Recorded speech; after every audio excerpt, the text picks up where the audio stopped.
The long gallery at Verrill House had the sort of beauty that never raised its voice. It belonged to an era that expected its things to last, and to do so without fuss. A polished floor like the back of a well-loved violin. Pale walls broken at measured intervals by Roman busts whose noses had survived more than their history deserved. Tall windows putting a soft gloss on everything. In a careful recreant spirit, Lady Imogen Verrill had asked an avant-garde sculptor to people that well-bred room with something shockingly present. It looked, from a little distance, like a sarcophagus dreaming itself alive. The sculptor had called it the Gilded Coffin, and there it lay upon a low plinth, gilt leaf, trembling almost imperceptibly where draughts from the stair threaded the gallery. A narrow slit ran along the lid, more suggestion than seam, and at the foot, a small black plaque bore its title with an alphabet's modesty. Lady Imogen, a woman with pale eyes and a face so smooth it might have remembered youth with discretion if asked, walked slowly with her glass. She never appeared to hurry. That was a gift. She seemed, too, to possess the one thing London found all but extinct: silence. Silence in her voice, silence in her thoughts. It wasn't the same as emptiness. It was reserve, polished as the floor. "Immy," said Sir Adrian Kestrel, fastening himself amiably to her side.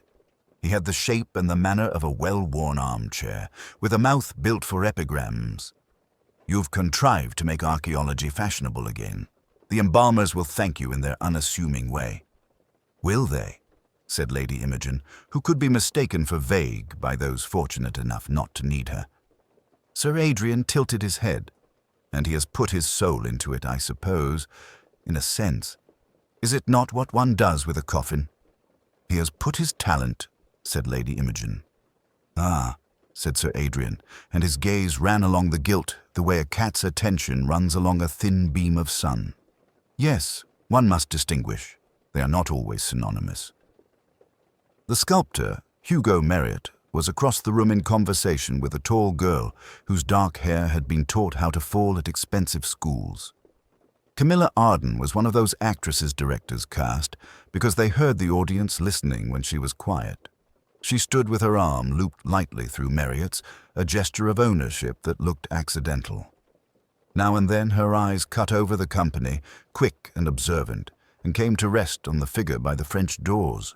Harold Verrill, the only son of the house. His impatience hovered over him like the ghost of smoke, restlessly burning itself thinner. "Darling," said Camilla to Hugo in that tone actresses use for the person they intend to steady. "You've done something courageous." "Have I?" Marriott's mouth made a little bravado of itself. He had the kind of handsome that studio photographers forgive, because it takes a light well. He clinked his glass against hers and glanced towards Lady Imogen with the quick confidence of a man who knows where his patron is standing. Imogen understands. She understands the modern thing. To gild the coffin is to admit it's a work of art. "Someone will be interred," murmured Sir Adrian in Lady Imogen's ear with benevolently acid satisfaction, if only a reputation. A uniform moved with a modest tide through the guests, bearing a tray held at exactly the right height. Mr. Swain was a butler of the type that has ceased to be new without ceasing to be precise. He saw at once who needed champagne because he saw at once who was about to pretend not to need it.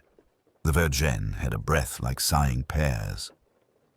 Swain noticed, so gently that it barely touched noticing, that the young Miss Devereux, trailing an ivory fan and an easily flattered expression, had come in without waiting to be announced.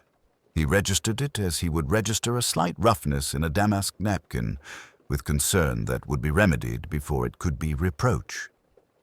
"Mr. Swain," said Dr. Lionel Grieve, touching an empty flute as if it were a footnote he wished to correct. "Your mistress will be so good as to allow me a word presently." "Certainly, sir." Dr. Grave had the careful stoop of an academic who has spent his life bowing to books. He regarded Hugo's coffin with an attention that looked like kindness until one saw the intent in it.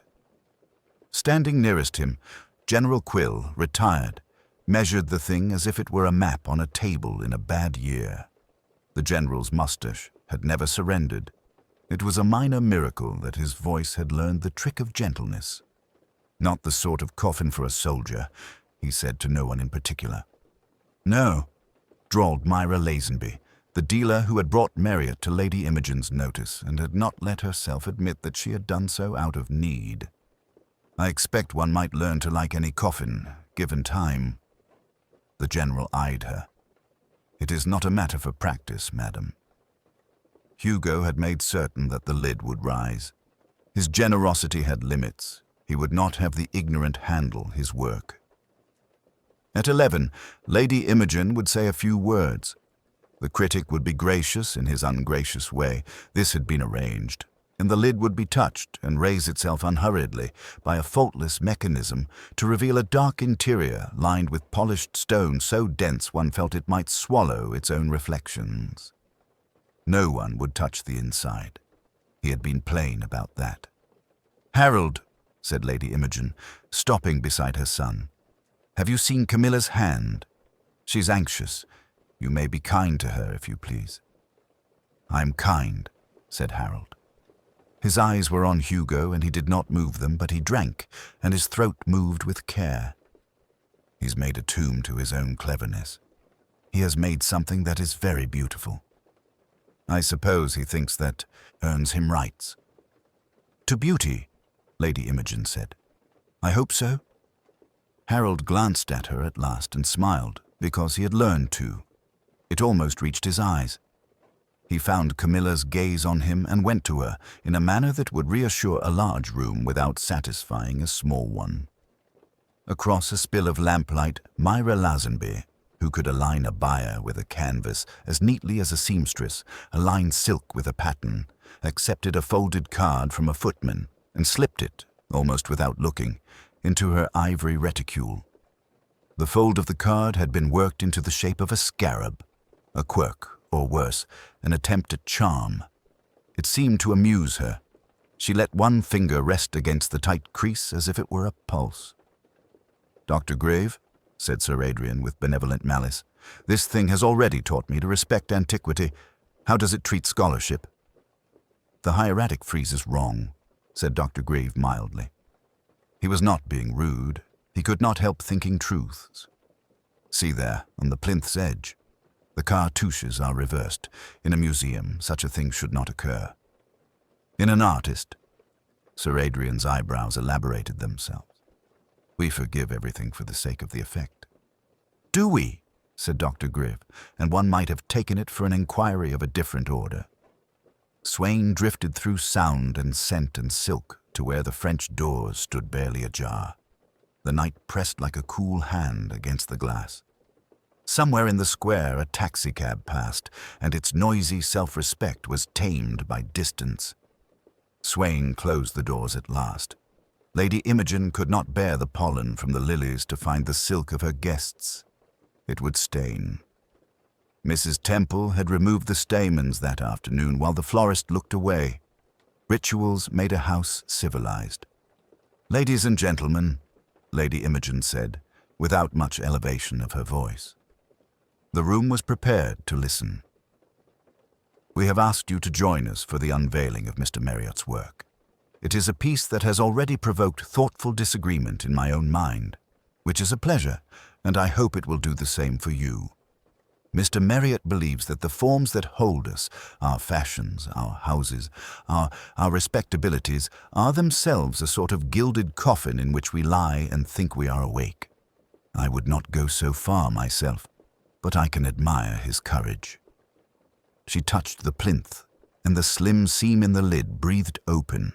It rose as if it had been waiting to, and the dark interior became a surface. There was a brief, involuntary intake of breath from the assembled, not fear, but a kind of startled elegance, the surprise at one more layer of beauty. Camilla's hand tensed on Harold's arm. He felt it. He was not altogether graceless. He let the tension make him tender and bent his head as if she had told him something to be kept. "Ah," said Sir Adrian, soft as dust. "It is very good. It has the malicious simplicity of a good epitaph." The lid closed again as languidly as it had risen, and the room remembered it was meant to talk. "It is theatrical," the General told Mrs. Temple, who had no business standing so near, and every right in the world to do so. "It is, General," she said, in that classless voice of long service, attentive and unastonished. "Her ladyship likes a show that is not too much of one." Hugo, relieved of effort and applauded out of anxiety, permitted himself a little glow. He saw Myra's hand go to her reticule, counting, always counting, and saw Dr. Greaves' thoughtful look and feared it. He accepted Sir Adrian's congratulation with a flair that was almost humility. He turned, and in turning, his sleeve brushed the gilt. Where the light was kindest, a pale smear of leaf clung whispering to his cuff. It was then, in the quiet that follows a performance when people apply their verdicts like scent, that a small interruption occurred. Not so much a disturbance as a hitch in the silk of the evening. Mr. Swain, moving to replace an empty glass by the plinth, drew back his hand. He had seen something that did not tell upon his face. It registered perhaps as the faintest adjustment to the way he set the glass on his tray. He did not look at Lady Imogen. He looked instead at the lid of the coffin and at the fine line where lid abolished interior. There, just by the angle where light refused to go, a tiny triangle of something white had lodged, as if the coffin had taken a taste and found it unpalatable.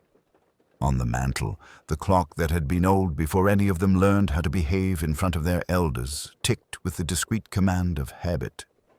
Mrs. Temple glanced at it and wondered, with cool exactitude, why Mr. Swain had not wound it that afternoon when he always did. She would not mention it. She would notice that he would remember first. "Imogen," murmured Sir Adrian, "you have spared no expense. The lilies are perfect. They smell of churches and first nights." "They stain," said Lady Imogen. "I suppose," he said, smiling, "that is the point." It was not until much later that one or two of them, Camilla first, perhaps, and after her Dr. Grieve, remembered that the French doors had been open for a little while, and then shut, and that the breeze had made the gilt tremble as if the coffin were drawing breath. And someone, not one of the invited, had been seen by no one, because he had passed through the square with the ordinary's talent for invisibility, and paused and read the brass letters on the gatepost as if they meant something to him, and then gone on because it was not his time to arrive. For the present, there were glasses to fill and verdicts to start and the gilt to admire, because what else does one do when one is among lovely things one suspects may mean more than themselves? The lid lay quiet. The room, which had practiced itself in composure, continued in it with the ease of a habit a whole class had learned by heart. And if there was a crack in the coffin's gilt, in a young man's smile, in the critic's kindness, it did not show yet. It was there, though. Some things one knows without the impertinence of proof. The unveiling, when it came, was conducted with Lady Meridian's particular economy. No speech, merely a lift of the hand. Bridges, grave as a verger, drew the black silk aside. The painting beneath took the room at one breath and returned it altered. It was a coffin, that much was inescapable. A polished, tawny thing whose gilded mouldings caught the light with such soft opulence that one thought first of treasure before one thought of death. Within, not a corpse, but the suggestion of a face, not rendered with Thornfield's usual precision so much as implied, the pale ellipse of cheek, a mouth the color of secrecy. Some saw Vivian in it and did not say so. Others did not see anyone at all and said that. No one exclaimed. A stored silence opened between the frames and the people who wore them. Sir Geoffrey, whose epigrams had punctuated the evening like discreet bell notes, stepped close until the canvas dwelt inches from his beard. He leaned nearly as if to smell the thing and murmured something that could have been approval or judgment. It held that identical timbre in him. Then, with a slight stiffening of the back, he set his empty glass on a pediment of a nearby antiqued plinth and moved away through a doorway marked "Private" with the absorbed abstraction of a man who has seen what he requires and intends to make it into words at once. Conversations resumed. A ripple of admiration went about, its edges too sharp to be quite safe.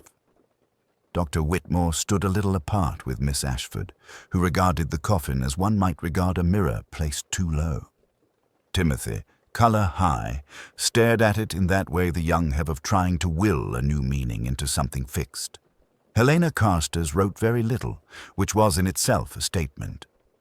Bridges resumed his station with a glance so slenderly cast, one could not have called it inquisitive. It was a quarter hour before Lady Meridian asked for Sir Geoffrey.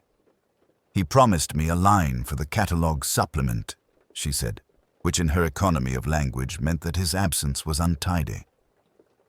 A junior attendant was sent along the corridor and came back with an apology that was mostly eyes. Bridges, with the unassailable air of the man who resolves matters without inquiring whether they should exist, took himself to the service passage. Alain, to whom such movements had always been more eloquent than proclamations, drifted after, not as a policeman, but as a tall guest who had mislaid his cigarette case. The corridor behind the gallery held the ghostly light particular to such places. Glass-fronted cabinets with brushes and gilt powder, neat drawers labelled with a conservator's assurance, the exact smell of old varnish and new paper. A door stood ajar into a small room scarcely larger than its table and chair. The chair was occupied. It was a most respectful sort of death. Sir Geoffrey sat as if he had nodded into a thought and remained there. His hands lay open upon his knees with that same equanimity with which they had once weighed paintings. The head had fallen a trifle forward, the beard making a delicate rampart against the black of his waistcoat. The eyes were closed. One could believe he had withdrawn for a nap from a general excess of certainty. Bridges did not touch him. He stepped back and looked at Alan, and Alan, without seeming to, looked at the glass ring on the table's polished wood, the handkerchief folded very correctly beside a fountain pen, and the faintest frosting of something bright upon one of the dead man's glove fingers, as a baker's dusting but metallic. Gold leaf was kept in books on the shelf. Someone had been imprudent with their fingers, or careful with them. Both possibilities held. Lady Meridian arrived with the quiet that accompanies female authority at certain ages. She took in the sight with a kind of intactness, then looked at the butler. "Bridges," she said. "Dr. Whitmore is in the main room, my lady," Bridges replied, without having been asked for anything in particular. He passed by Alan without acknowledging either of the two offices the man might have been occupying, the one official and the one accidental. Dr. Whitmore came at a measured pace, not running, not hurried, and set down his silver cigarette case before he bent. He did the little things. Inner wrist, a touch to the throat, a finger to lift an eyelid that did not complain. His face, composed, altered by quarter tones only. "I'm afraid," he said in a voice pitched for two people, "that Sir Geoffrey will not add to your supplement." Lady Meridian inclined her head. "We must avoid a disturbance," she said. "The guests will think he felt unwell and went home. Can that be contrived?" "Of course," said Dr. Whitmore. He was not looking at her, but at the table, at the damp ring there which had dried imperfectly, leaving a scalloped edge. His expression did not change as he picked up the folded handkerchief and returned it to the place where it had already been properly placed. Helena Carstairs appeared at the door and stopped as if a wire had been drawn across her. "Oh," she said. "No more." She looked from the man to the shelves with their gilt books, and upon her cheek there came and went a thought. Vivian Ashford did not come, though her absence felt as active as a presence. Alain had made no claim nor offered any assistance beyond existing in the doorway, but when Lady Meridian at last turned those pale, appraising eyes upon him, something like recognition flickered and steadied. He lifted his hat a fraction, as if in a church, and said nothing at all. The fog pressed its unwanted face against the corridor window. Within, the gilt motes floated in the air, minute and festive, like the smallest, most expensive funeral in the world. The hush that followed had a particular quality, as if the air itself had grown attentive. Conversations did not so much cease as fold themselves away. Napkins returned to rings. Someone closed the piano, as one might replace a lid on a keepsake box. It was only when Bridges's discreet figure appeared beside Lady Meridian, and her hand, perfectly steady, touched his sleeve, that the long thread of sound in the gallery drew itself taut and broke. To Alien, the transformation was merely the visible expression of a shift that had been present all evening.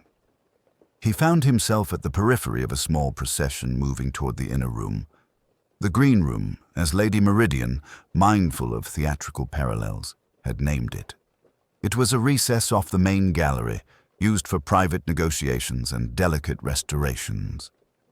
The door stood a little ajar.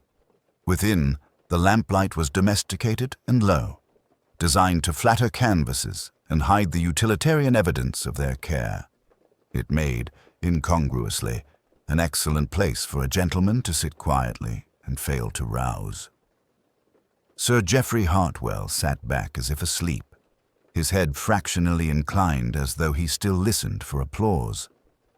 One hand lay palm up on the arm of the Empire chaise, the fingers slightly crooked as if pinching a remembered phrase. On the small table to his right stood a narrow flute with a bead of liquid clinging to its rim. Beside it, a coaster embossed with the gallery's discreet monogram and a penciled squiggle that might have been the beginning of an opinion. It was not a dramatic sight. It was, if anything, decorous. Perhaps that was why those who first looked in had stepped back with a small, automatic apology. Dr. Whitmore knelt by the chaise. He had about him that air of finished competence particular to professionals who know what must be done but also know when it is no longer useful. His hand lay for a moment on the critic's wrist. Then he glanced at Lady Meridian with a rueful, almost bow of the head and stood, smoothing an expression into propriety. "Constance," he said gently. "I'm afraid." "I see," said Lady Meridian. If her pearls moved, it was only because she drew breath. "Bridges, the front doors are to be attended. No one is to depart at present." Her gaze flicked to Allen, and in that instant became personal. "Mr. Allen, you have that unfortunate knack for being present when one needs you. Will you?" He inclined his head. "If I may." He did not add his rank. It seemed vulgar in that room and unnecessary. The door admitted the murmurous press of strained civility from the outer gallery, and then closed behind him with a click so soft that only Bridges, stationed with the serenity of a churchwarden, marked it. The smell in the green room had the curious intimacy of a studio. Drying varnish, old paper, the faintest breath of something floral from a spill of potpourri, hastily set aside for the evening. It made the sweetness in the glass, not strong, but with a cloying aftertaste. Seem an intruder. Allen did not touch it. He bent instead to look at the hand on the chaise. The fingers were faintly flecked, as if they had rested on some imperceptible dust. A single flake of gold leaf had adhered to the cuff just above the wrist and glittered absurdly in the lamplight. His gaze moved on. There was no sign of violence. The tie was neat, the beard immaculate. Sir Geoffrey's mouth had fallen open by a degree that was more pathetic than ghastly. On his lapel, the ribbon of some small order winked. Nearby, a cloth used for cleaning frames lay folded with impossible exactness, one corner betraying the thin sheen of size. A rag for turpentine made its own comment from a lower shelf. Was Sir Geoffrey indisposed? Elaine asked, and because he asked it as if it were of no particular importance, the answer came without defense. "He coughed," Dr. Whitmore said. "He always coughed in a room scented with varnish. I advised him to step in here, away from the crowd. A footman brought him a glass. I could not say who. He seemed irritated, but only in his usual fashion." The doctor's voice had a thread of strain. When I looked in again, Lady Meridian's hand closed briefly over her pearls, and then fell. "The unveiling must be postponed." "Let it be covered," Elaine said. with a glance toward the main gallery, where the black-draped canvas on its easel made a small area of night in the gilded room. "And may I ask that your guests remain, if Bridges will be so kind?" "Of course," she said. There was gratitude and a small brittle note of offense that such arrangements should be necessary in her house. Bridges bowed and was gone. Alain listened for the butler's tone in the corridor beyond, the murmur of persuasion and command that would settle the company as neatly as porcelain into a cabinet. In the interval, he moved about the room with the unhurried economy of a man arriving at a familiar ritual. He looked at the coaster with its penciling, a slash, a looping L, the ghost of a caricature's nose. The lead left a gentle sheen on the paper.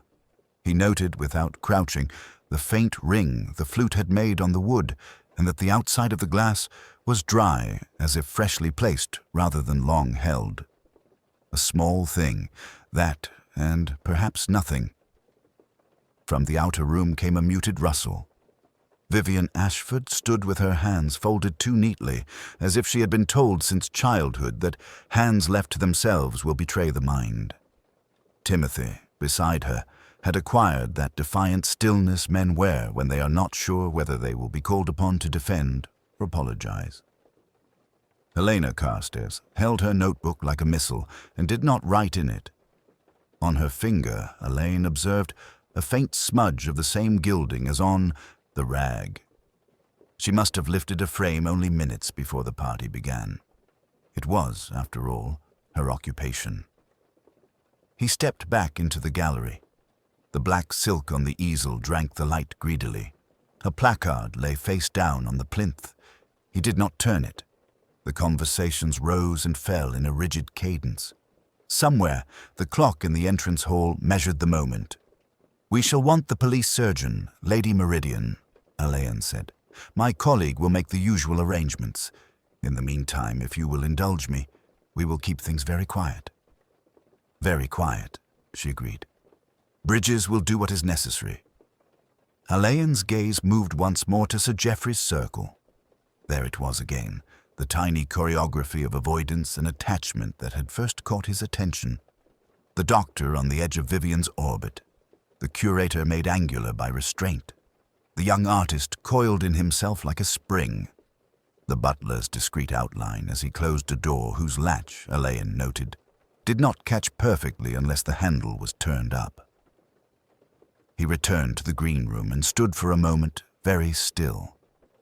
The flake of gold on the cuff seemed to tremble in the lamplight as the draught from the corridor breathed over it. Then, as if bored, it detached itself and sailed, a miniature leaf, a parody of autumn, to the carpet. He watched where it fell. It seemed to him, absurdly perhaps, that the room had arranged itself about that fleck of gilding, as if the quiet death had been placed within a frame of its own devising. He let the thought pass. There would be time for such images later. For the present, the business was to put the evening into order and to listen, not to words, but to how people made them. The little withdrawing room off the main gallery had been contrived from a former office, its walls hung with indifferent landscapes that offered no opinions. Lady Meridian received Alain there as one might receive a consultant over a household inconvenience, regretful, dignified, determined that it should be managed with the least possible ripple. She had drawn off her gloves and folded them into a neat fan upon the table, an arrangement as precise as her expression. "It is intensely disagreeable," she said, "and unspeakably sad. Sir Geoffrey has been part of our world so long that one had begun to suppose him permanent. Dr. Whitmore feels it may have been his heart. He had been tired lately. You will want to ask any number of things, of course. I shall do all I can to help, within reason." "Within reason," Alain repeated, mild. "I mean only that I am anxious to avoid distress to my guests. I've asked Bridges to keep everyone comfortable until you advise otherwise. If this is other than natural, I must beg you to conduct matters with as light a hand as possible. Marcus deserves no vulgar aftermath." Alain's glance moved to the neat fan of gloves. "You were with Sir Geoffrey this evening?" "Here and there," Lady Meridian said. "He was much in request. He delivered himself of a pronouncement or two. You know his way. Shortly before 9, I lost track of him. We had meant to unveil the final canvas then." Her gaze flicked, only for a breath, towards the door. "Bridges will have told you where he was found." "In the conservation room," Alain said, "a little apart from the entertainment. A curious choice for a rest." "We do not ordinarily take refreshments there," she replied with a faint contraction of the mouth. "Helena is particular. You will speak to her, of course." He did not immediately. Instead, he let the silence rest and watched how Lady Meridian bore it. She bore it with poise. But when Bridges entered noiselessly with tea, her hand moved to the gloves and closed over them as if to cage a small disorder. Dr. Whitmore came at Alain's request and seated himself without waiting to be asked, a liberty that felt like reassurance. He had the well-bred doctor's smile, habitually sympathetic, difficult to read. "I was sent for by Bridges and Miss Carstairs," he said. Sir Geoffrey was seated by the workbench. There was a faint smell of— what is it they use in these places? Varnish. It was cool in the room. He looked sleeping, I suppose, with that peculiar tidiness that attends the dead. There were no signs of struggle. I would say the heart, if you wish an unofficial word. "You had noticed anything amiss with him earlier?" "A touch of dyspepsia," Whitmore said. "He took a biscuit and complained that champagne played the very devil. He took another glass not long after." The doctor's hand, pleasantly assured, brushed at the cuff of his sleeve where a gleam of metal leaf clung like an exotic dandruff. He removed it with a faint frown, then smiled over it. "It finds one everywhere, that gold. You knew him well. As well as one knows a man one meets often and treats never. He liked to talk about his constitution in a public and say nothing useful in private. If you are looking for enemies, Inspector, you will find that his reviews created as many as his friendships repaired." "And you?" "Doctors are bad enemies," Whitmore said lightly. "We prefer to cure. If you mean, had I any reason to hasten his end? None that would withstand a laugh." Miss Carstairs was thinner than she had appeared across a crowded room. Sharpness carries across distance, but up close her features arranged themselves into a kind of severe prettiness. She stood rather than sit, as if the effort to fold into a chair would be waste. "We have a posted rule against food and drink in the conservation room," she said before he asked. Sir Geoffrey ignored it, or someone overindulged him. "You found him?" "I wished to check the humidity. The Thornfield varnishes— Constance knows this, but forgets it— are temperamental. I met Bridges in the passage. He had come to fetch fresh glasses. We went in together." "You moved anything?" "No." She paused. "I moved the glass.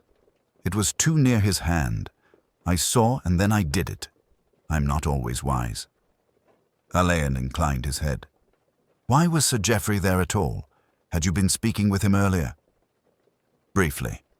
He wanted to see Thornfield's notebooks. I declined. They are not yet catalogued. He took that for a challenge." Something like fatigue moved behind her eyes. "It does not matter now." "Everything matters," Alain said gently.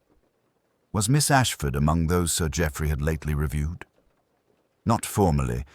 He wrote about society portraiture and used her as a symbol. He liked symbols." She looked past Alain at some private wall. He believed himself the surgeon of the beautiful. Vivian came with her brother, as if neither would trust the other not to break into pieces left to themselves. She was very pale, the sort of pallor that makes beauty a question rather than an answer. Timothy, with his untidy hair and the faint smell of turpentine that clung to him, bristled at once. "Inspector," Vivian said, "we were told you wanted a word." "A word," Alain agreed. "I remember Sir Geoffrey near you earlier, Miss Ashford." "He spoke about me as if I were a type," she said. "He always did. It is not painful, only tiresome." Timothy exploded softly. He ruined better painters than me with a line. He stared at my last show and wrote nothing. Nothing, mind you. Silence is the deadliest. Vivian touched her brother's sleeve. Tim, please. You had words with him? Elaine asked, turning the question as if it were delicate porcelain. I told him he was a spent force, Timothy said, defiant and childlike together. He laughed. It wasn't a row. If I'd wanted a row, I'd have had it. And you, Miss Ashford? I said nothing, she replied, and in the small pause that followed, she said it again with her gaze rather than her voice. When they had gone, Sir Adrian drifted in with the air of a man who has been consultatively lost and would like to be found. We are all terribly determined to be discreet, he observed. It is quite fatiguing. Tell me, Inspector, in your profession, does one ever die naturally at a private view?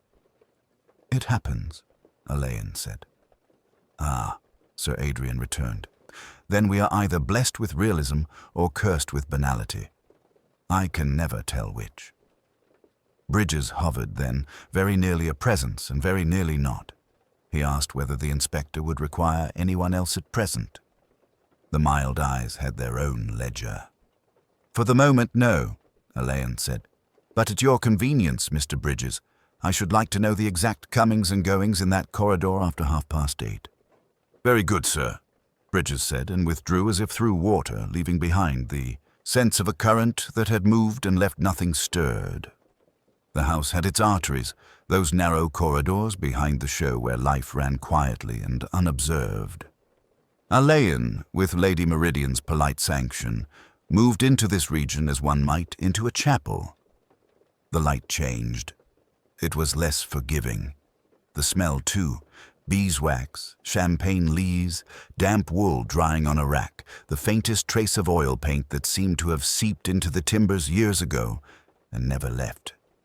The voices, when there were voices at all, were modulated to that special pitch of service, audible only to those for whom they were intended. Bridges waited for him at the pantry door. He had contrived to appear neither expectant nor anxious. Yet Alan, who had a professional respect for service, perceived an inward bracing, like a man submitting to a physician's examination with stoicism and a dash of wounded dignity. "If you please, sir," he said, "we have kept the glasses used in the East Room. Mrs. Carstairs requested it, and I took the liberty of anticipating your wishes." "Thank you," said Elaine. "You will have saved us both time." They went into the pantry. On the central table stood 3 trays of coupes and flutes, their rims dull with breath's faint bloom, each neatly delineated with a paper tag in Bridges's precise hand. Before unveiling, during, afterwards. The system pleased Elaine. It suggested the ordered mind of a man whose life consisted, in part, of foreseeing other people's muddle and gently forestalling it. "Sir Geoffrey Hartwell's glass?"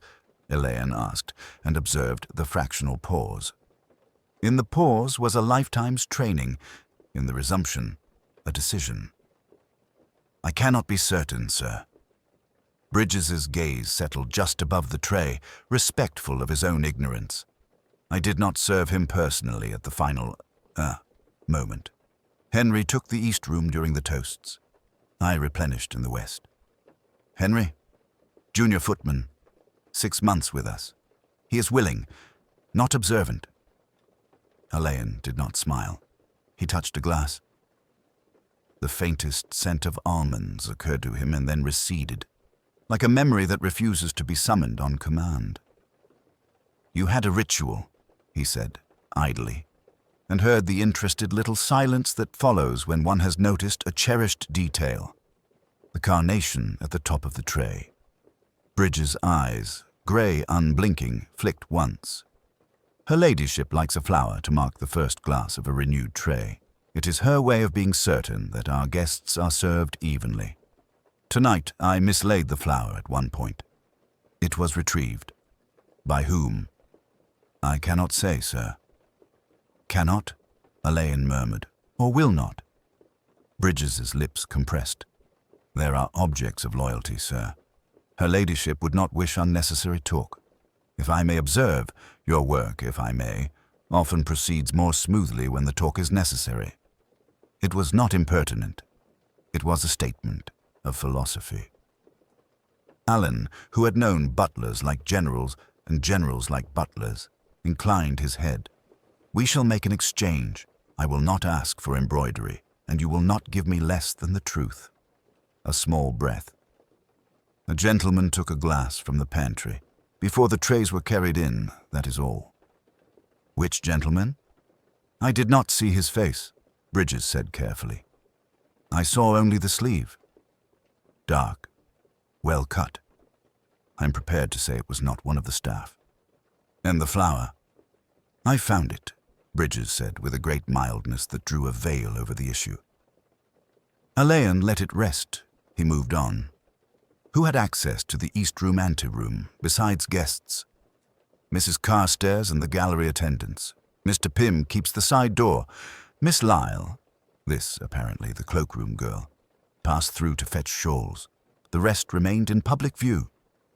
Mr. Pym, summoned, arrived with his cap in his hands and fog clinging to his coat like reproach. He was square and careful, a man who counted steps out of habit. The side door? Alain asked.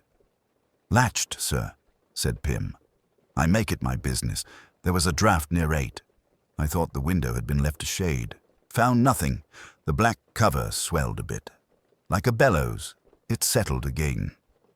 Anyone near it then?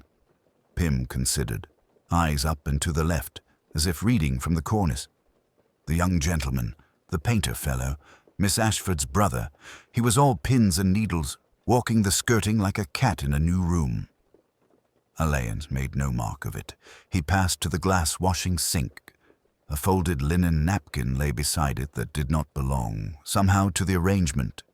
It bore a faint dusting, no color, only a suggestion like frost in moonlight. He did not touch it. Who put that there? Bridges glanced, and the strained neutrality thinned for a heartbeat. I cannot say, sir. Alain looked at him, but you could guess. Bridges's composure returned like a mask set back upon a stand. Guesswork is perilous in a house, sir. He let it go. Outside, the murmur of voices had returned to its low equilibrium. The crisis had been absorbed into the evening structure, as crises in such houses often are, by the implacable machinery of civility. Alain thought of the covered canvas, swelling like a bellows, and imagined the breath of something long contained and newly impatient. At the door he paused. Bridges, he said, almost conversationally. You have been here 30 years. Rituals anchor a place. When one is broken, you notice. Indeed, sir. There was a break tonight. A quiver. There was a haste. That is not the same thing. Sometimes it is. He inclined his head. Thank you. Bridges, released, resumed his post with the immobility of a good statue. Alain walked back along the narrow artery to the rooms of display and performance, carrying with him the shape of what the servants would not say. The silence did not strike him as obstruction, but as part of the house's liturgy, a vow kept because vows give houses their spine. Still there was that napkin, and the absent carnation, and a sleeve in the wrong place. He had the sense of a pattern that would declare itself if only he looked from the appropriate angle, as painters and butlers always do. The gallery had the chastened quiet of a house after a death, not altered in its substance, only newly careful. Alain moved through it with his hands behind his back, a tall man preserving the manners of a guest where his office allowed him to be otherwise. The blue room had been set to rights in the prim way of conscientious servants. The little Louis chair stood where it ought. The cloisonné ashtray returned to its square of inlaid burr walnut. It was, as Bridges observed in a tone of almost filial regret, exactly as her ladyship prefers to find it in the mornings. Only it was not morning, Alain said, kneeling by the table as if tying a shoe. He touched the ashtray with one gloved finger and brought the ash close. Hartwell smoked a pipe when it did not inconvenience anyone else. Pouches are awkward in evening clothes. Yet we have here a cigarette. Guests are discouraged, sir, Bridges murmured. Her ladyship makes her wishes known by the provision of ashtrays only in the blue room, and then chiefly for certain gentlemen. Mr. Thornfield, when he was alive, was exception. He smoked what the French call caporal. The smell did linger. This is Turkish, Alain said. Very dry, finely cut, burned fast. He replaced the ashtray so that its enamel birds again faced the sofa. Which way did you set it, Mr. Bridges? Left or right? The bird's beak to the sofa, Bridges said, and then, seeing the inspector's glance, added with a faint stir of colour, "It is a small practice, sir. The fumes are less obtrusive if the draught from the corridor takes them away. Her ladyship notices. It was set wrong when you found Sir Geoffrey." "Yes, sir." They went together into the long anteroom where the catalogue table stood. The visitor's book lay open, the heavy paper smooth, the day's names marching in pretty rows. Ambassadors, baronets, the sort of honourables who arrive late and depart early.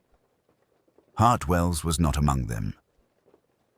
"He signed at every opening," Bridges said, not as an accusation, but as one notes a frost in May. "If I may say so, sir, he liked his name to be seen."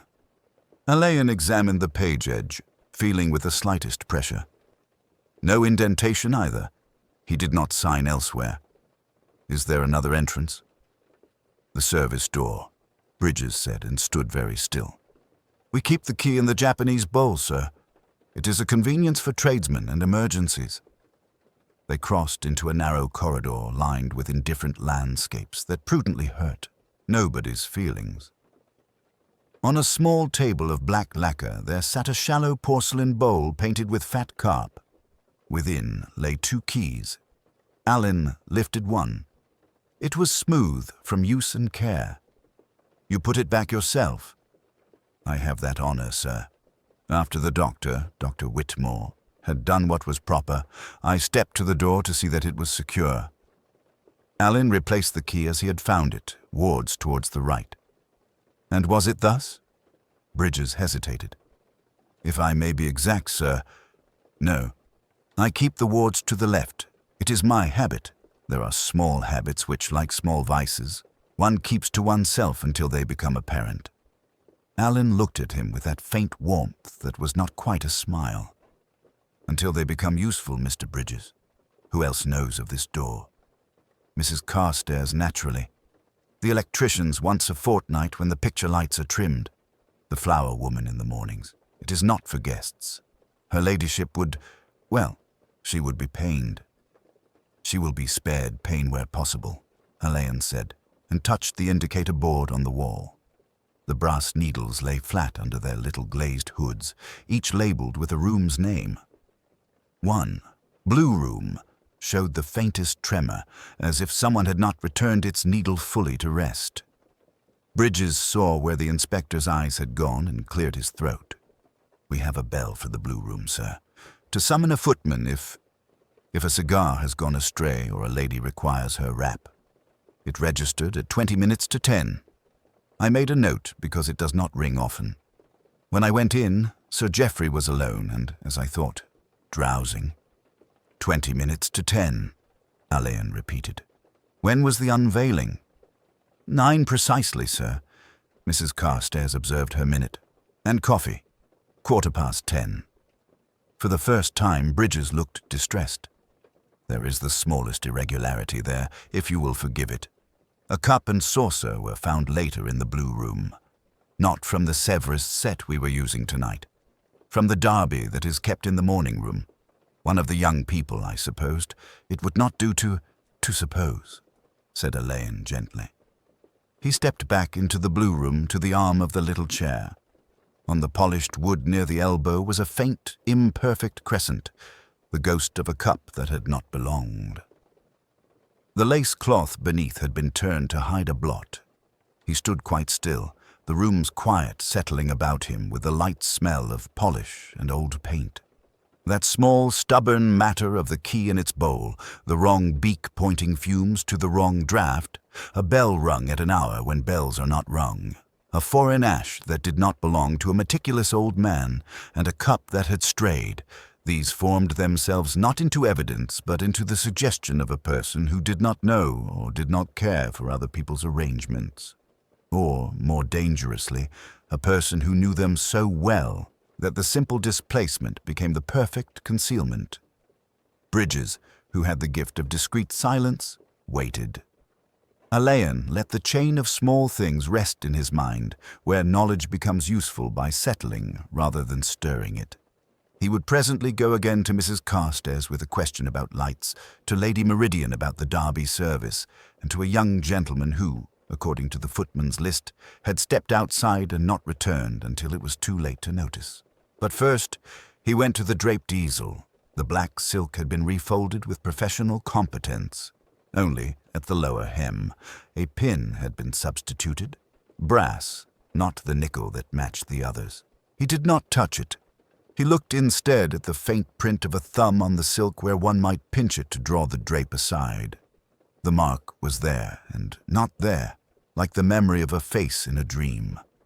Outside, the fog pressed its steady hand upon the windows, and somewhere in the house a clock observed the hour with a courtesy of muffled chimes. In that small pause afterwards, Alain thought he heard, very far away, the sound of a door quietly closing. The fog lay up against the gallery panes like damp velvet. Within, the company had been reduced to an arrangement of chairs and careful people, set in a long room whose gilt frames absorbed rather than gave back the lamplight. Alain, having seen the small formalities accomplished, the discreet removal, the closure of a door that was never shut on private view nights, stood by a console where a bowl of camellias had begun to brown at the edges. Bridges moved through the room with a tray of coffee as if it were an additional form of tact. Lady Meridian accepted a cup without sugar and without any visible concession to shock. The others, in twos and threes, rehearsed silence. Helena Carstairs hovered, then made up her mind. "Inspector," she said very softly, and in the same tone, "might I, just a word?" There was a look in her that had nothing of theatricality. It was the look of one who has been steady too long and knows it. He followed her to the small passage near the service staircase. The air there had the pleasant, clean smell of beeswax and something fainter, metallic and faintly sweet. "I ought to have told you earlier," she said. "I didn't because, well, Constance has so much to manage, and there is the press and—" She produced, from the inner pocket of her jacket, a single sheet of typescript clipped at the top. "This was under Sir Geoffrey's chair. I put it away."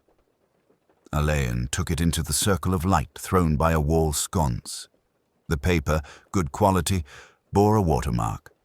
The lines were few, a paragraph, no more. In this posthumous parade, the coffin is gilt beyond decency, while the wood proves scandalously cheap. There followed one of those poised transitions Hartwell had perfected, except that it wavered on a phrase that did not belong to him. Alain remembered, quite distinctly, a talk years ago in which the critic had denounced the word luminous as a cliché for the spiritually indolent. Here it was, twice. "Where precisely did you find it?" he asked. Helena indicated with her chin the small writing chair in the little ante-room. "Just under the front leg. I saw the corner of the paper. I wanted to consider if it would be better to hand it to Lady Meridian in the morning and avoid—" She stopped. It was cowardly. "It was understandable," Alain said. "You think it a draft?" "I think it's not his." She spoke with bleak certainty. "And yet the cadence, this is what he would have said if he'd chosen to savage us. But he would not have chosen that word." Alain folded the sheet. "Thank you." He turned to find Bridges waiting at a respectful distance. "Sir, I beg your pardon. Lady Meridian asks if you wish the guests kept together any longer." "For the present," Alain said. "And Bridges, do you happen to know where Mr. Timothy Ashford has gone?" Bridges' eyelids did not quite flicker, which was as good as a startle. "Mr. Ashford, sir? I saw him about half an hour ago, which is to say, oh, just after I took in the second round of coffee. He was near the cloakroom door. I have not observed him since." "His coat?" Bridges allowed himself a fractional pause. "Gone, sir." "Through which door?" "The front has been watched, sir." Bridges' voice held nothing. "The side passage, well, I always set the chain when the guests are in, sir. That is my practice. Tonight, when I looked, someone had lifted it. I replaced it immediately." "Did you hear anything?" "A slight click, sir, not unlike that made by a careful hand on a latch."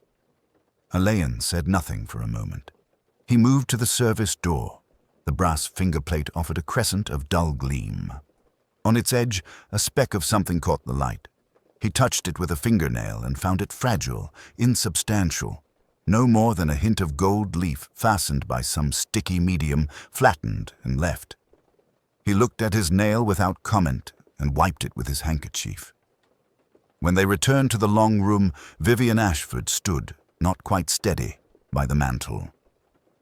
Dr. Whitmore had moved a chair behind her, as though to make sitting down seem a choice. Vivian's face possessed its usual restraint, but the line of her mouth had narrowed.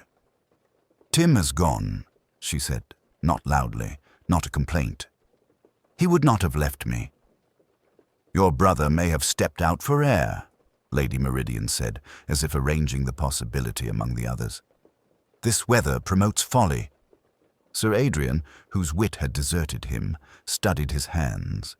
"Young men," he observed to his cuff, "are apt to suppose that air is best procured in the least convenient places."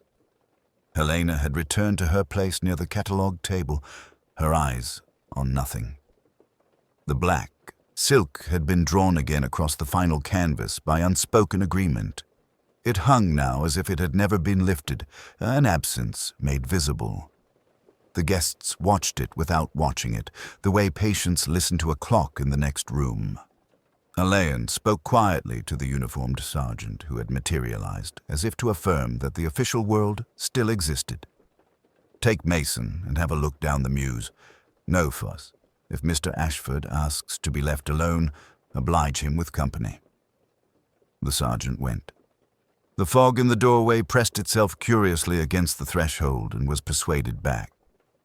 Alain stood where he could see them all. He had no intention yet of formulating anything aloud. The typescript in his pocket rested with the weight of intention, the small glitter on the brass with the weight of accident. Two weights balanced themselves delicately upon an arm of inference that had not yet hardened into thought. He drew in the faint metallic sweetness of the corridor and the coffee's bitter comfort, and let them settle. Somewhere in the pleasing, practiced rhythms of this house, its chains and trays, its unveilings and polite little collapses, someone had made a choice. He did not doubt that, when the fog thinned, the choice would be visible as if it had always been there. Alain found the gallery half muted by the hour when voices refused to carry. The body had been moved discreetly to a back office. The constable at the door had the drawn look of a man who preferred the uncomplicated dramas of traffic. The easel with its black drape remained, a small theater that no one was willing to disturb now that death had made its own, more authoritative statement. He stood quite still before it. The silk had a weight at the hem not accounted for by its fall. When he stooped, very slightly as if a button had come loose, his fingers brushed a thread in which a flake of something bright clung. Gold leaf, wafer thin, the kind that migrates electrically to the least touch and sticks there, meaningless and accusatory.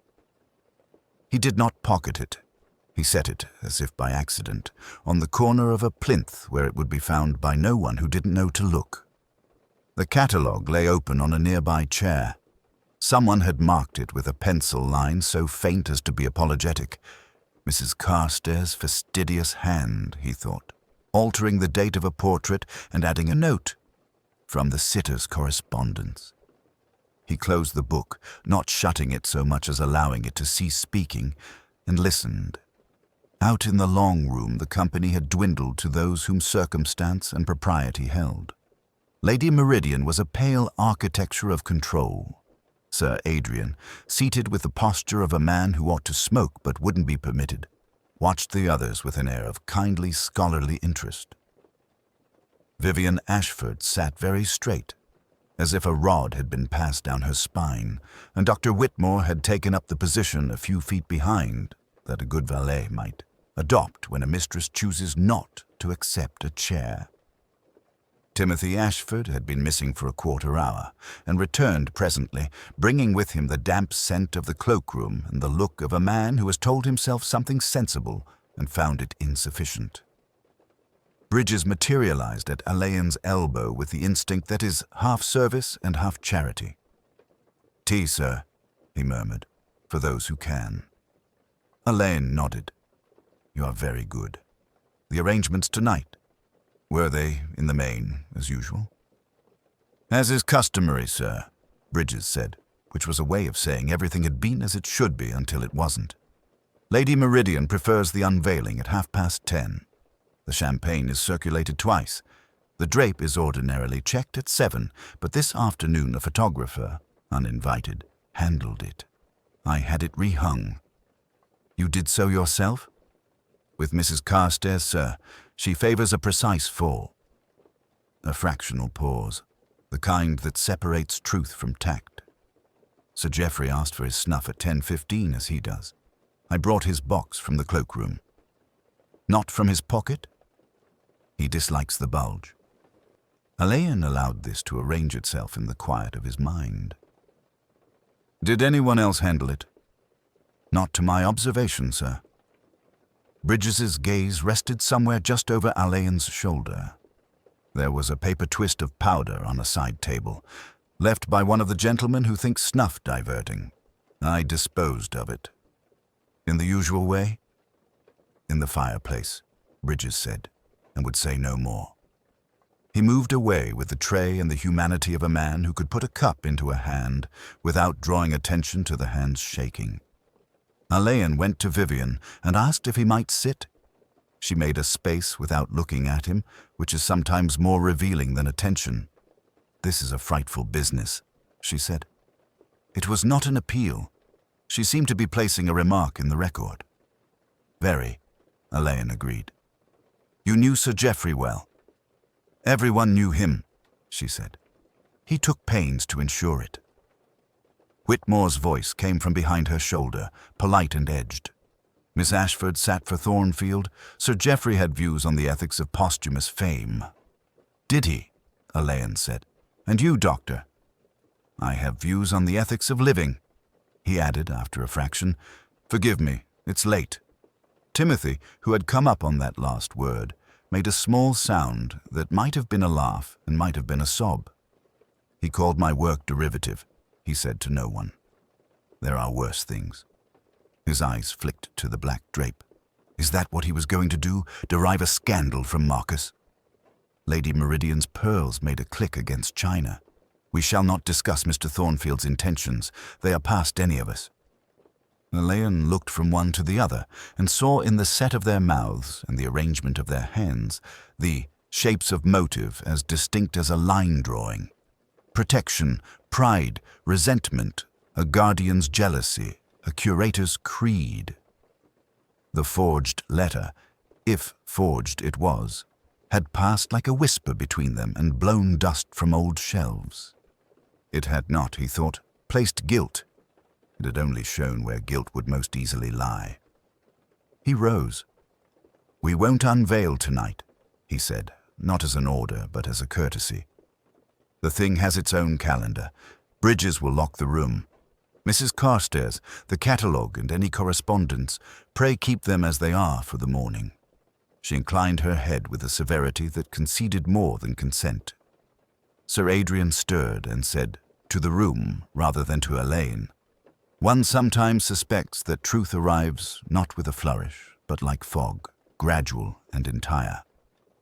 Alain heard the clock in the hall strike the quarter. His thoughts, which had been casting about like flakes in a shaken globe, began to settle.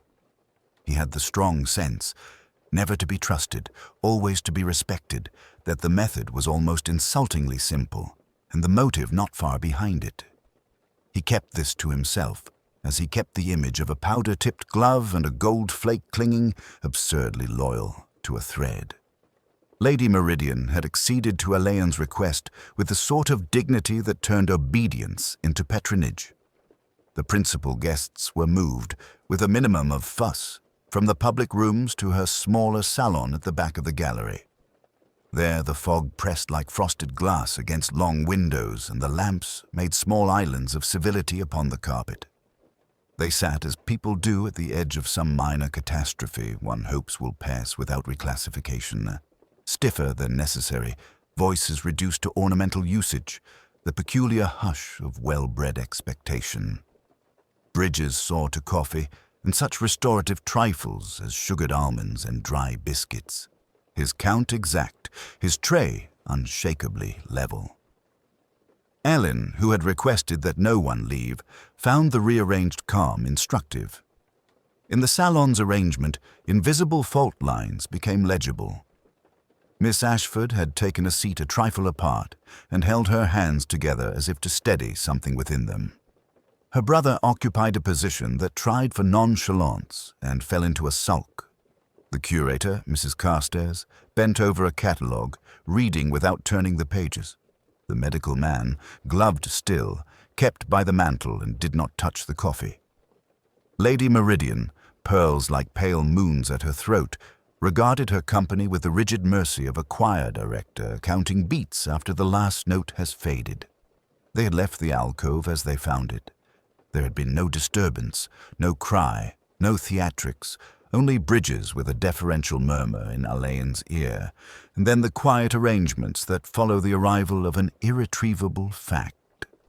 The police surgeon was on his way and the room had been sealed. It was, Alain thought, an ending that had not yet declared itself. We stood near Lady Meridian's writing table, where a small bell and a docket of correspondence lay with the exactness of habit. He took up the bell and set it down again. It made no sound on the blotter, only the suggestion of one remembered. "My lady," he said, "I'm grateful. You'll forgive me if I keep you all for a little." "But of course, Inspector." The pearls stirred. "We none of us should care to drift out separately into that fog." He went to the mantel and addressed his remarks to the company without fixing his gaze. "We have tonight a pattern that has altered. There was to have been a small ceremony. The last canvas, its unveiling, with the black silk drawn by a cord one way, the lights dipped. Bridges, you had rehearsed it?" "Yes, sir." The butler's voice carried the soft resonance of a well-tuned instrument. "At 7:50 precisely. Lady Meridian's practice is to draw the cord herself. The electrician dims on my signal. The silk is lifted to the left, not the right, to clear the gilding." "To the left," said Alain, as if it were a curio in a cabinet. Tonight it was otherwise. The cord, when I saw it, was foully knotted, and there were marks where the silk had dragged over the frame. A small thing, but the smallest stones are the ones that sit in boots and cause men to limp. Miss Ashford looked up quickly and then down, as if obedience to some internal rule demanded the withdrawal. The doctor's profile did not move. Mrs. Carstairs turned a page she had not been reading. Someone, Alain went on, had handled what was not, by custom, theirs to handle, possibly in haste, possibly before the proper hour. I think this someone had a reason to be certain of what sat behind the silk. Timothy Ashford's laugh was abrupt and young. Anyone with eyes had a reason, surely. A last work, a posthumous flourish, it's practically bait. "Precisely," said Alain. "And bait, Mr. Ashford, is designed for creatures that cannot help themselves." He crossed to the door and opened it a fraction. The corridor beyond lay in its own grey twilight, a private river of polished floor. He closed it again and turned, and the room seemed for a moment to narrow its focus upon the man by the mantel. He addressed him in a tone that did not quite acknowledge the presence of others. "You haven't taken off your gloves." The man looked down at his hands as if they were evidence of a lapse in etiquette rather than anything more grave. A habit, he said. Hospitals teach one odd conservatisms.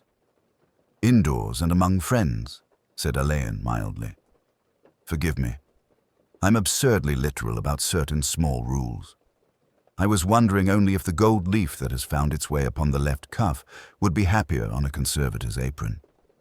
Mrs. Carstairs lifted her head sharply, colour rising and receding. Inspector, the leaf in this room is old, burnished and sealed. It does not come away. If there is leaf on anyone's glove, it is not from these frames. No, said Alain. Not from these.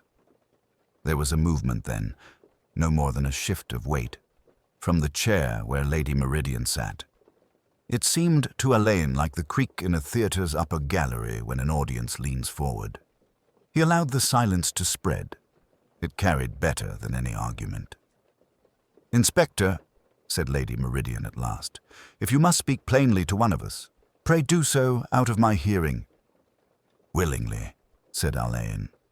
He let his gaze pass over Miss Ashford and away, no more than courtesy, and came back to the man at the mantel. Would you be kind enough to walk with me a moment? The gloves tightened on the fingers, then relaxed. If you wish. He led the way not to the sealed alcove, but to a narrow room where the gallery kept its ledgers and the ceremonial regalia of its private views. The bell, duplicate cords, a little tray for a pair of ceremonial scissors no one had used in years. On the table lay the lumpy envelope that had been pressed into Miss Ashford's hand in the confusion, its hand unfamiliar, its contents a single sheet, a summons in Thornfield's looping hand to meet him by the service stairs at 8. A forgery as reckless as it was clumsy. He indicated it without comment. You know why this was done, he said. And you know that the thing behind the silk would have made it unnecessary, had we all been content to wait. The man's jaw set. You overstate my omniscience. I doubt that I do, said Alain. The routine tonight was broken in 3 places. 1, the cord. 2, a key used out of hours to the conservation room. 3, a habit contravened. The habit of kindness. We could speak of the other 2 later. For the moment, I must ask you, as a physician and as a man of honor, to tell me whether you prepared, in any capacity, the small box that was returned to Sir Geoffrey after dinner. The man's breath went out softly. In the hallway, a clock marked the quarter.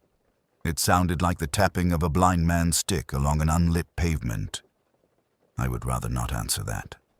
He looked at his gloved hands. Not here.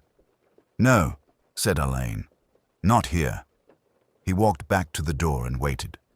When the man did not move, Alain's voice altered by a hair's breadth.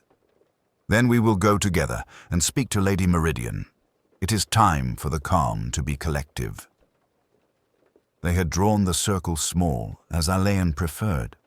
The fog, grown thin with the approach of morning, pressed a grey cheek to the gallery's tall panes.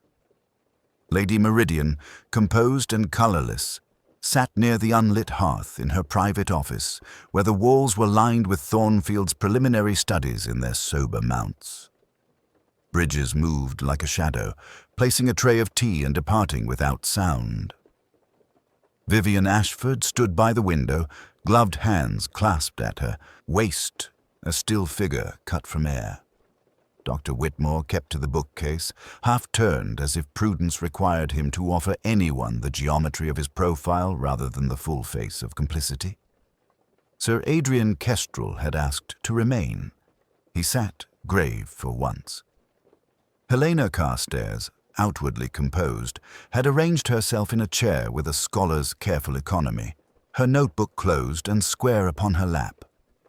Alain, whose long fingers warmed around a cup he did not intend to drink, let the silence settle.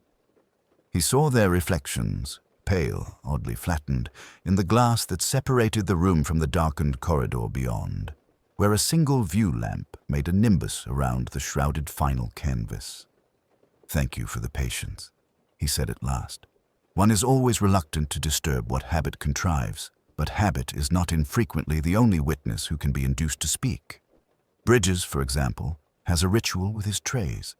He rotates them clockwise so that the guests who receive least attention are first served when the footmen return. He is consistent. It is the sort of consistency one notices after 30 years. Sir Geoffrey, however, never accepted from a moving tray. He preferred the side table, there by the arabesque screen, within reach of a chair. In a crowd, he was a man who chose his own glass. Helena's mouth made the smallest motion, not quite a smile, not quite a denial. Alain went on, unhurried. A single flute stood upon that table for a span of minutes before the unveiling. It would not have remained there had Mr. Bridges seen it. He removes what does not conform to the house's custom. He did not see it because he had, at that moment, gone to attend a telegram. He told me this with reluctance. One does not like to report upon one's mistress's guests. But he had noticed a person adjusting, with anxious precision, the labels beneath the Thornfield sketches. The same person had asked him, a quarter of an hour earlier, for a glass for Sir Geoffrey, whose digestion is not equal to all this gaiety. That seemed considerate. It also seemed informed.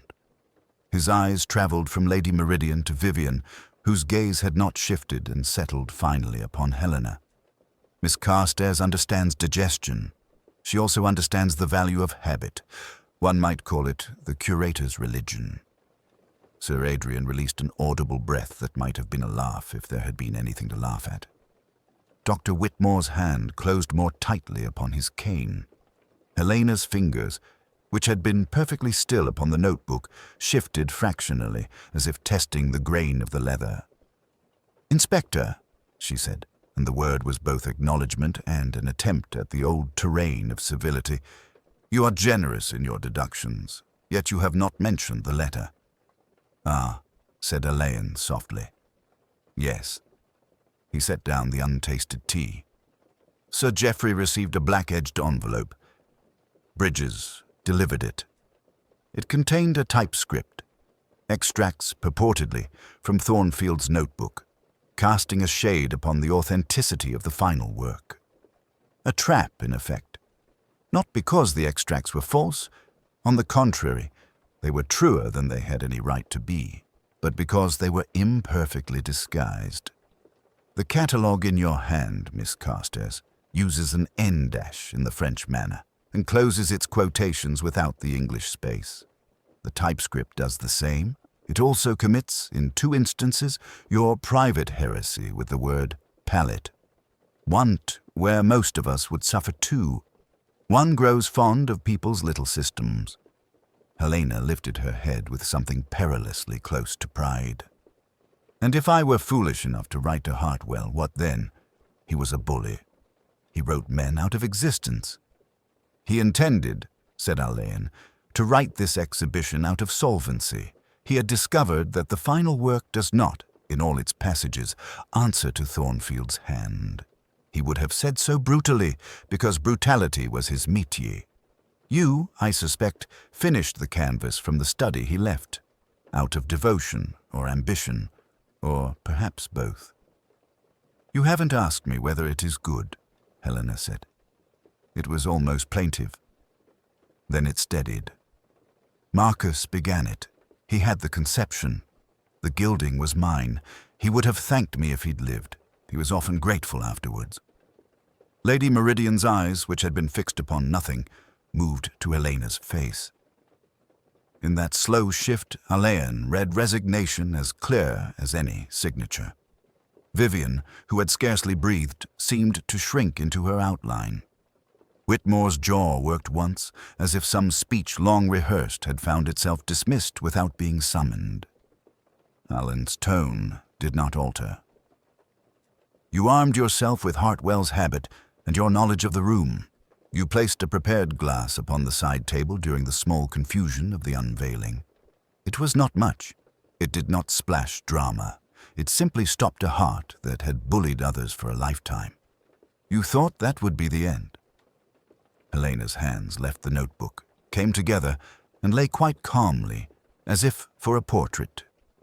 The end, she repeated. There is no end. There is only the softness you admire in Thornfield, the underpaint that shows through the glaze. I made a coffin for a man who enjoyed burying the living. If you want remorse, Inspector, you will have to accept the counterfeit. Alain inclined his head. I seldom ask for anything, Miss Carstairs. I am content with the truth, and with its silent accompaniments. Lady Meridian, if you will permit, we will send for a car. There was no protest. The fog made a small sound against the window like breath leaving a body. Bridges appeared as if conjured, his face grave and serviceable. Sir Adrian rose and, with a gesture that might have been gallantry in another age, stood aside to give Helena the passage. She rose in turn, set her notebook upon the chair's arm, and, after the briefest pause before the study of a hand in charcoal, a hand extended toward something just out of sight, went out without looking back. The fog had thickened into a silvery gauze that pressed against the gallery's tall panes and softened the street lamps into pale moons. Within, the rooms had emptied to a respectful hush. The police car stood at the curb like an uninvited footnote. Alain, with a weariness he would not permit as posture, waited in Lady Meridian's small office while Mrs. Helena Carstairs wound a length of string round her notebook and tied an absurdly neat bow. "It's rather odd," she said at last, her voice composed as if reporting on patina. "One plans for method. The mind wants symmetry, but the moment itself is always a little off-center." "I'm afraid it is," Alain answered. "We must go now." She nodded and looked past him at the wall where a school of sepia photographs hung. Marcus at work, Marcus in profile, Marcus no longer consultable. Eyes turned away. Lady Meridian stood near the hearth, her hands resting lightly on the back of a chair as if steadying the room rather than herself. Bridges, in the background, had taken up a station against the bookcase and become at once indispensable and invisible. "I will ask only," Helena said with a glance at Lady Meridian, "that the conservation studio be kept secure. There are plates and notes, my work, his work. There is a difference, Inspector, even now." "I've made that provision," Alain said. "You have my word." She inclined her head. Lady Meridian's composure did not falter, but her eyes, pale and precise, moved once to Bridges. It was a look that acknowledged a debt paid in a currency only those two understood. Bridges, for his part, lowered his gaze by the breadth of an eyelash. In the corridor, the black silk had been drawn again over Thornfield's final canvas. Someone, Timothy Ashford perhaps, in that mercurial impulse of the young to correct disarray, had smoothed the drape so that it lay as a true rectangle, the corners exact. Vivian sat on a bench beneath a landscape, her hands clasped on her lap, the color not quite returned to her face. Dr. Whitmore stood beside her, a little apart, his good profile outward to the room. Sir Adrian, having placed his wit under embargo, offered instead a kind old man's hand as Helena passed. "My dear," he said, with a courtesy that made it not impertinence to use the endearment, "I have read a great deal of criticism and a little truth. I dare say you preferred the latter." He stepped aside at once, his mouth making of silence a statement. Helena's lips moved in what might have been thanks. To Alain she said, not in defiance, but in the interest of accuracy. He liked to take the glass with the slip tucked under the stem. He would bring it to the light to read the number. He said it steadied the palate to know the order of the pictures. You see, one does not really choose. We are directed by our habits. Her hand, steady enough, still made a small, precise gesture in the air as if replacing a label. Alain saw again the etched coupes upon the central console, the single glass with the folded catalogue chit, migrated by hands that understood the gallery's liturgy, from a safe position to the place Hartwell's left hand would inevitably find. The orange twist, its oil bruised from too tight a squeeze, had done what it could. Bridges had told him what he would not have told another, that Mrs. Carstairs had stood for a little before the array, considering, and that when she moved away, something infinitesimal had altered, something that only a man trained in the invariability of service could name. They reached the front as the constable opened the door into the fog. The air smelled faintly of wet stone and coal. Helena paused. "There will be a value to it now," she said, in a tone of professional assessment.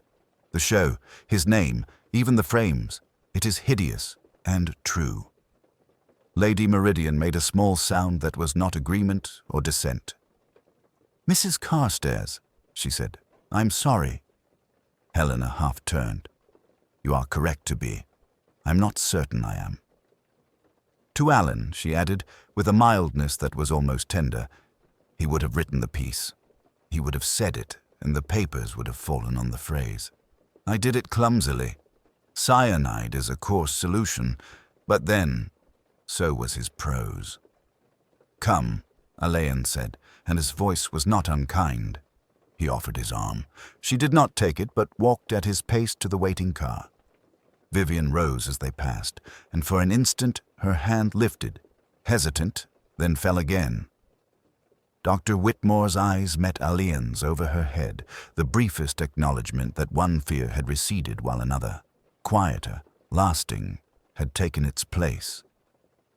Timothy stared at the floor, his shoulders hunched as if words had weight and he had picked up too many.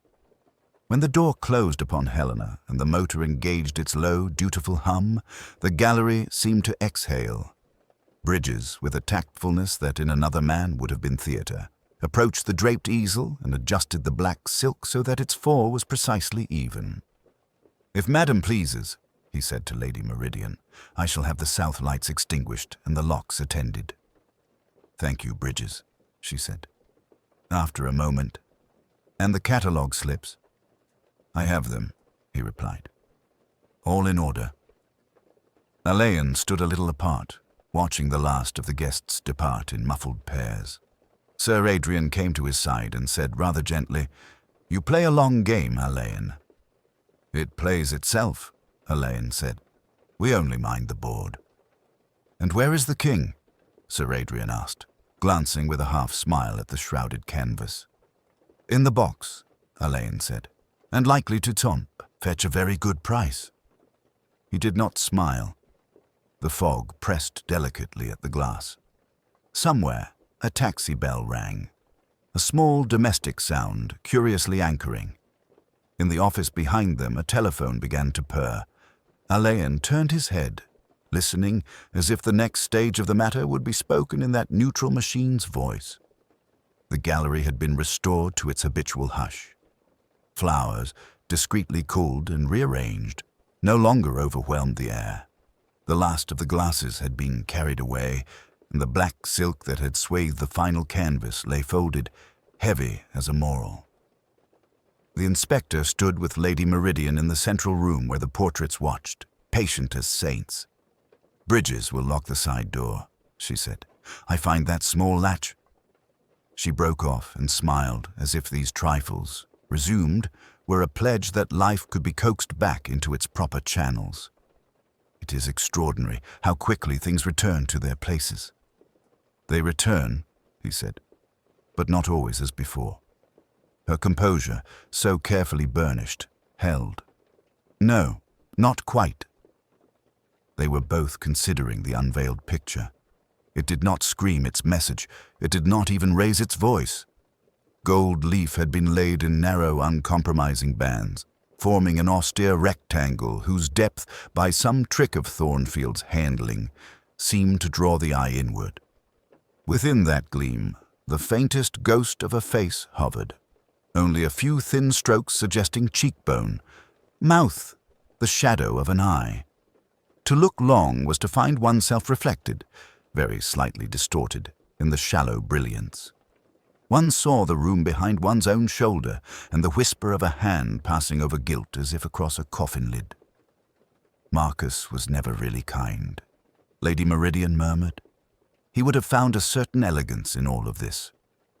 He did not contradict her. The painter had understood that beauty could suffocate. The dead critic, with his talk of elegant murders, would have relished the symmetry. The inspector thought of the small silver case, tapped thrice by habit, of a glass of water placed on the left when the butler always placed it on the right, of a professional man who, believing he offered mercy, had mistaken his gift. There was no triumph in his recollection, merely the cool settling of a sequence completed. Bridges entered on hushed souls. He set the bolt with a unison of metal and wood that sounded almost ecclesiastical in the emptied rooms. His glance, respectful and self-effacing, took in the folded silk, the calm face of his mistress, the inspector's quiet stillness. He would, the inspector supposed, carry this night among his other unspoken stores. The servant's devotion to silence was a kind of discipline and sometimes a small charity. "You will not shutter the windows?" Lady Meridian asked. "I think I would rather leave them. The fog has thinned." "It has," the inspector agreed. Beyond the tall panes, the street offered the faint music of late traffic and a pedestrian's cough. London takes a breath, even at this hour. There had been no scene when the truth had arrived at its chair. There had been a drawing aside to a smaller room, a statement set down with careful words, the long, steady look of a man who loved his own ideal of goodness more than he understood its cost. A signature, a coat fetched without fuss, the door opening and closing with discretion. No rage, no collapse, only that peculiarly English politeness with which greater violences are carried out. He turned back to the picture. The gold absorbed and returned the faintest tremor of his outline. Beside him, Lady Meridian's pearls made a pale constellation. She, too, was looking into that shallow gleam as if it might, by being stared at hard enough, yield up a different ending. When she spoke, it was to ask a question that was not about law. "Do you think," she said, "that the young will forgive us for making them so particular a cage?" He allowed himself the smallest smile. "Some will. Some will gild it further. Some will walk away. And the rest? They will find a door." She inclined her head. "I hope she does." It was not necessary to name the girl. There were several girls in the room, in a sense. All the portraits of youth preserved by a painter who knew how to borrow time. But one, living, would have to choose between gratitude and grief, and then carry both. He took his hat. "You have been very patient with me." "On the contrary," she said with that fine dryness that had attracted so many and deceived them as to the temperature beneath. "You have been kind to us, in your way." At the threshold he paused, not from reluctance but from habit. The final sweep of a glance, the filing of one last small item, the folded silk, the reordered flowers, the butler by the side door, the gold rectangle holding like a sober mirror, the room and its ghosts. Outside, the air was cool and a little raw. Light from the gallery traveled a short distance down the pavement before relinquishing its hold. He walked into the fog, which was no longer a wall but a veil, and thought, as he often did at such hours, how most of what people hid was less monstrous than it was ordinary, and how much of the harm they did came of trying too hard to keep beautiful surfaces untouched. The city settled about him. His footfall sounded on wet stone. Somewhere a bell struck the half-hour. He lifted his collar, not against the cold, exactly, but against that gilded chill with which certain rooms remain in the mind.